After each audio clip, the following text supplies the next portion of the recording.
Témoins de notre destin. Et si nous sommes nous-mêmes, chacun est responsable de sa santé et doit la prendre en main. En tout cas, pour ma part, en tant que médecin, j'ai progressivement évolué. J'ai été formé, comme tous mes confrères, sur le modèle la pensée unique. Je n'en savais rien. Par la suite, progressivement, j'ai rencontré des personnes qui m'ont éveillé, des patients particulièrement. Et j'ai eu la chance, dans mon parcours, de rencontrer la Ligue pour la liberté de l'information en 1987, qui m'a donné les moyens de comprendre ce qui se passait. J'ai travaillé avec eux en tant que documentaliste, et à ce moment-là, la Ligue pour la liberté de l'information était reliée à une centrale qui leur envoyait tous les documents, articles et publications évoquant le mot vaccin. Donc on avait tous les documents officiels, classiques, se rapportant sur les vaccins. Et nous avons fait là, à ce moment-là, un travail pour voir globalement ce qui se passait. Et là, j'ai eu les preuves qu'il y avait énormément de problèmes autour des vaccins, énormément de publications qui faisaient apparaître les effets secondaires qui n'apparaissaient pas ensuite au niveau de la presse officielle, qui était envoyée aux médecins à travers les laboratoires, parce que vous savez très bien que les laboratoires détiennent complètement toute la presse médicale et scientifique. Nous en avons eu des démonstrations avec mes deux prédécesseurs. Ensuite, j'ai rencontré en 1994, j'ai participé à Alice, Information, Santé, Information, Liberté, Santé, et j'ai travaillé avec eux depuis ce temps-là. J'ai été médecin du travail pendant les 13 dernières années de mon activité, que j'ai terminée en 2011, et là, j'ai pu toucher du doigt la manière dont le système fonctionnait. J'ai été plusieurs fois menacé par le Conseil de l'Ordre. Ça impliquait qu'à l'issue, je risquais d'être sanctionné et d'être dégradé du Conseil de l'Ordre. Par ailleurs, à la fin de mon activité, ils ont essayé d'avoir ma peau quand même, et ils m'ont demandé de passer devant leur assemblée, parce que naturellement, j'avais évoqué très souvent dans mon activité les problèmes posés par les vaccins. Car j'étais horrifié, je vais vous en parler un peu plus tard, de ce que je voyais dans ma pratique en tant que médecin de travail. Et je me suis abstenu d'aller les voir parce que c'est des personnes qui n'ont aucun respect et aucune attention aux autres. Et donc j'ai démissionné. Alors ce que j'ai constaté en tant que médecin du travail, j'ai été catastrophé de la situation de santé des personnes. Le nombre de troubles dits musculo-squelettiques, ostéo-articulaire, générale. La souffrance musculaire des personnes est terrible. Alors j'ai commencé à éplucher pour ce que les personnes pouvaient m'apporter. Ils n'avaient pas tous un document, c'est-à-dire le carnet de santé, qui est censé faire apparaître les événements. Bon, ce qu'on trouve très souvent sur le carnet de santé, c'est les dates des vaccins. Donc j'ai vu une multiplication de vaccins aberrants. On survaccinait les gens tous les 5 ans pour le tétanos. D'après la loi, c'était tous les 10 ans, mais ça ne posait aucun problème pour les médecins de multiplier les vaccins. Et quand le vaccin hépatite B est arrivé, en 1994, de manière généralisée, et qu'on a diffusé ça énormément sur les adolescents, parce que dans la stratégie de laboratoire, ils avaient déjà créé un consortium auprès de l'OMS pour préparer le terrain et sensibiliser l'OMS sur le problème des hépatites. Parce qu'ils avaient dans leur fourgon, par derrière, la mise au point du vaccin qui allait arriver. Et donc, ils ont réfléchi sur la stratégie à mettre en place, et ils savaient qu'il y avait une partie de la population qui était réfractaire à une action de santé. C'était qui? C'était les adolescents. Donc, ils ont établi une stratégie de la manière suivante. Si on arrive à voir les adolescents, on aura la population. Donc, tout a été basé pour faire tomber dans le panneau les adolescents à travers le baiser, qui était censé transmettre le virus de l'hépatite, naturellement, et un battage formidable avec la presse et les médias de tout calibre. Et avec ça, on a généralisé la vaccination contre l'hépatite B, au point que, ayant eu les adolescents, la moitié des Français a été vaccinée contre l'hépatite B, même des personnes âgées, des vieillards. Bon, ça, vous savez cette histoire. Bien. Donc, moi, dans ma pratique, j'ai vu beaucoup de cas de problèmes de santé, de type osseo-articulaire, beaucoup d'arrêts de travail à la suite des vaccinations. Pour valider à un moment donné mon activité en tant que médecin du travail, on m'a demandé de rédiger un mémoire pendant ma formation. J'ai rédigé un mémoire où je m'interrogeais, simplement je m'interrogeais, parce que j'ai suivi 57 éboueurs et rippers dans une communauté de communes et que j'ai pris en charge en 2001. Et donc en 2003, j'ai rédigé un mémoire dans la direction suivante. J'avais constaté que ces gens-là avaient une santé très malmenée, beaucoup d'accidents du travail, beaucoup d'arrêts de travail nombreux, certains presque une année. Et alors j'ai voulu faire une étude pour faire apparaître la situation qui me préoccupait énormément. De la manière suivante, j'ai fait un exhaustif de tous les vaccins reçus par chacun. Et j'ai repéré donc les 10 personnes sur les 57 qui avaient le plus de vaccins reçus dans les dernières années, et les 10 personnes qui en avaient le moins. Et j'ai fait apparaître le nombre d'arrêts de travail, le nombre de maladies, de soins qu'ils avaient suivis, et la qualité, le type de maladies qu'ils avaient, parfois très lourdes et très handicapantes, certains opérés, etc. Et j'ai fait apparaître que ceux qui étaient le plus vaccinés avaient 3 fois plus d'arrêts de travail et d'interventions diverses sur leur santé que ceux qui étaient le moins vaccinés, les 10 personnes les moins vaccinées. Et quand j'ai présenté mon mémoire, à ce moment-là, mon directeur de thèse, à qui j'avais envoyé tous mes documents préalablement, n'était plus là. On m'a fait passer le dernier. Et à ce moment-là, on m'a injurié presque, en disant que c'était un mémoire déplorable, qui était très mal réalisé, qui n'apportait aucune preuve.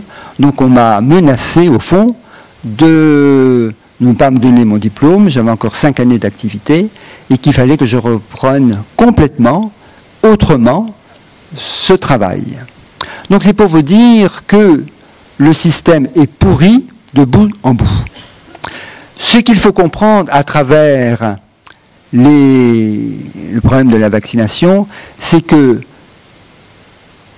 le milieu médical actuel ne connaît rien de l'immunité. Les vaccins ont été mis en place par Jenner il y a 2 siècles, à l'époque de Hahnemann, ça a commencé. Ça a été repris en main de manière très péremptoire et violente par Pasteur qui a imposé le scénario. Mais ce qu'il faut savoir, c'est que ces gens-là n'avaient aucune notion des problèmes de l'immunité. C'est seulement, véritablement, au moment du sida, donc dans les années 1980, qu'on a commencé à découvrir l'ampleur et la complexité avec les cytokines, avec toutes ces molécules complexes et les jeux entre les anticorps, les macrophages, les polynucléaires, etc., qu'on a commencé à ouvrir l'espace de l'immunité, comment ça fonctionnait. Mais encore ça, ce n'est qu'un tout petit bout. Ce qui est apparu ensuite aussi, peu après, à travers le travail sur le stress, c'est que l'immunité, c'est un axe très complexe, avec plusieurs niveaux d'interaction mutuelle. Le travail sur le stress, ça fait apparaître que l'immunité, c'est un axe avec une dimension psychique, neurologique, hormonale et biologique. Bon, on ne peut pas intervenir sur l'immunité sans qu'il y ait des contre-coups sur un des autres. Et comme le milieu vaccinaliste n'a aucune notion de ces données de l'immunité, parce qu'eux, ils n'ont qu'un critère. Et vous savez quel est ce critère? Il est très simple. C'est la présence d'anticorps ou pas. S'il n'y a pas d'anticorps, ce n'est pas un bon vaccin, mais s'il y a présence d'anticorps, bien, tout va bien. On ne se préoccupe pas des effets secondaires. Généralement, ils étudient la tolérance du vaccin. Qu'est-ce que veut dire ce mot tolérance? Ce mot tolérance, il veut dire qu'on va regarder ce qui se passe dans les quelques jours qui suivent, lors des essais, ce qui se passe autour du vaccin. Si la santé, s'il y a des accidents, s'il y a des effets. Donc, on va regarder pour des molécules, des protéines qui sont censées avoir une action sur de longueur de temps de plusieurs années, 5 ans, 10 ans, on va regarder pendant 4 jours, au maximum, au mieux, 1 mois. Et le reste, ça part dans le désert, ça disparaît complètement. Est-ce que c'est honnête? Est-ce qu'il y a un sens? Quelle science est là-dedans? Il n'y a rien. Et quand je pense que nous sommes tous formés sur ce modèle, et qu'on nous fait croire que tout est parfait, et que c'est les vaccins qui ont fait disparaître les maladies, vraiment, il y a de quoi pleurer de prétendre que c'est une science. Il faut savoir qu'il y a une manipulation formidable à partir de la disparition de la variole. Je pense qu'ici, la plupart d'entre vous le savent, n'est-ce pas? Il y a eu, l'OMS a rendu un document en 1980, au moment où elle a décrété que la variole avait disparu, où elle a dit que la vaccination de masse avait marché dans un grand nombre de pays, mais que dans un certain nombre, ça n'avait pas réussi du tout. Et qu'à la suite de ça, ils avaient dû changer complètement de stratégie. De la manière suivante, c'est une forme de quarantaine, tout simplement, la stratégie qui a changé la donne et qui a réussi à éradiquer la variole, même dans les zones où on n'arrivait pas. Ce qui s'est passé, par exemple, en 1962 et qui a amené l'OMS à changer de stratégie, c'est qu'ils ont vacciné de masse en Inde. Et à ce moment-là, dans les années qui ont suivi, les 3-4 années qui ont suivi cette vaccination de masse, la variole a explosé. C'était une impasse totale. Donc, ils étaient obligés de faire disparaître le scénario et de changer de stratégie. Ils savaient que la variole n'est contaminante qu'après l'éruption de fièvre qui dure 2 jours. Quand les boutons apparaissent, à ce moment-là, il y a un risque de transmission important. Il n'est pas terrible, mais il est important. Donc il suffisait de repérer les personnes qui avaient de la température, de les isoler, certes avec des équipes soit de personnes qui avaient la variole, soit de personnes vaccinées, et de rechercher éventuellement les personnes avec lesquelles ils avaient été en relation. Bon, et c'est cette stratégie dite de surveillance, endiguement, c'est les termes de l'OMS, qui a réussi à juguler, à faire disparaître la variole.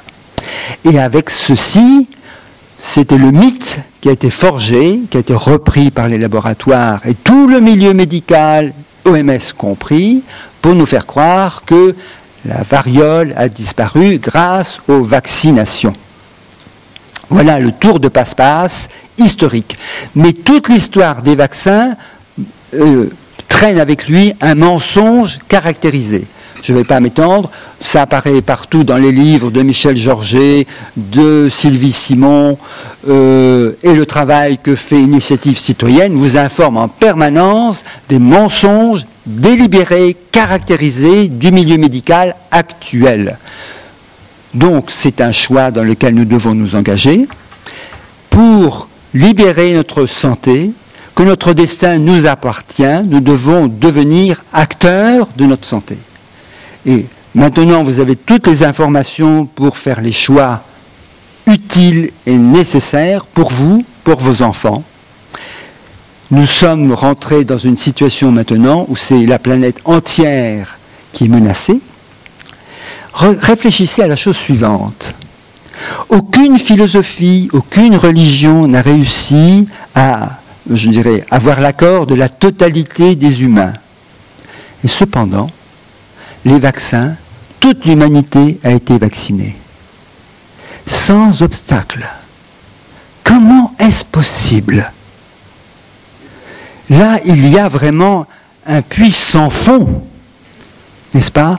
De voir, c'est une expérience à la 1000 grammes planétaire.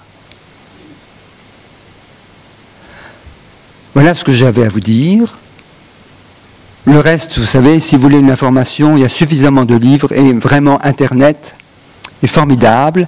Et merci à Initiative Citoyenne. Mais je voudrais terminer mon échange avec vous, d'abord par les questions que vous allez apporter, mais je voudrais qu'on ait 1 minute de silence pour toutes ces victimes dont nous avons pris conscience ce soir. Je rajouterai que la pire des victimes de tout ce système, ce sont les enfants. Quand on pense que dès les premiers mois de la vie, pendant la première année de vie, le calendrier vaccinal prévoit 18 injections. Je ne sais pas vraiment, enfin, il n'y a pas 18 injections, parce que c'est groupé, n'est-ce pas? Le dernier en date, c'est l'Infanrix Hexa, c'est-à-dire 6 maladies en même temps. Un délire absolu. Absolu. C'est indéfendable. Quand on pense que le système immunitaire de l'enfant, il a besoin de se maturer en 6 ou 7 ans, et l'étape fondamentale de la maturation du système immunitaire des enfants, c'est les maladies infantiles. Le respect de l'émergence des maladies infantiles, c'est l'endroit où les enfants expulsent définitivement et leur système immunitaire se libère des entraves d'un passé, quel qu'il soit. Et à ce moment-là, il atteint le début de sa maturité. Et libérer à ce moment-là tout l'espace psychique, neurologique, hormonal et biologique. À ce moment-là, il pourra se déployer dans toutes ses potentialités sans obstacle. Donc, je pense particulièrement à la santé des enfants. Et je vous demande que nous fassions tous 1 minute de silence en l'honneur de toutes ces souffrances, pour le respect et pour notre force, ensuite, pour porter ça et respecter la santé de tous.